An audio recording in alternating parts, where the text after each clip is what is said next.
بسم اللہ الرحمن الرحیم۔ دینی تعلیم کا رسالہ نمبر 1، سبق نمبر 6۔ الفاظ و معنی۔ لائق کے معنی قابل، روزی کے معنی رزق، جلانا کے معنی زندہ کرنا، دکھ درد کے معنی تکلیف، پریشانی، مصیبت، صدقہ کے معنی خیرات، گھٹیا کے معنی کمینہ، معمولی درجے والا۔ ہمارے نبی صاحب صلی اللہ علیہ وسلم کی مسجد ہے، یہ مدینہ میں ہے۔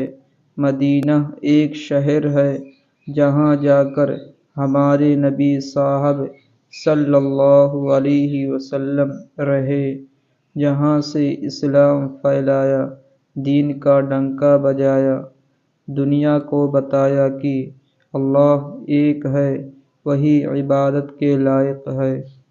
صرف اللہ کی عبادت کرو، وہی سب کا پالنے والا ہے، وہی سب کو روزی دیتا ہے، وہی مارتا اور جلاتا ہے، اور وہی دکھ درد دور کرتا ہے۔ اللہ کو یاد کرو، اس کی نماز پڑھو، اسی کے لیے روزے رکھو، اسی کے نام پر صدقہ خیرات کرو۔ ہمارے نبی صاحب صلی اللہ علیہ وسلم نے فرمایا، اللہ کی مخلوق پر مہربانی کرو، سارے آدمی بھائی بھائی ہیں، سب ایک ماں باپ کی اولاد ہیں، کسی کو ناپاک مت سمجھو، کسی کو گھٹیا مت جانو، اپنے آپ کو اچھا، دوسرے کو برا مت سمجھو، اللہ ہی جانتا ہے کون اچھا ہے۔ سوالات۔ نمبر 1، حضرت محمد مصطفیٰ صلی اللہ علیہ وسلم کی مسجد کہاں ہے؟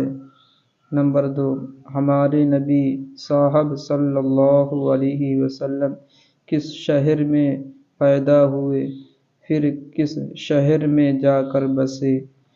نمبر 3، ہمارے نبی صاحب صلی اللہ علیہ وسلم نے کیا بتایا؟ نمبر 4، نماز، روزہ، صدقہ اور خیرات کس کے لیے ہونی چاہیے؟ نمبر 5، روزی کون دیتا ہے اور کون مارتا اور جلاتا ہے؟ نمبر 6، مسجد، لائق، روزی، صدقہ اور مخلوق کا مطلب سمجھاؤ۔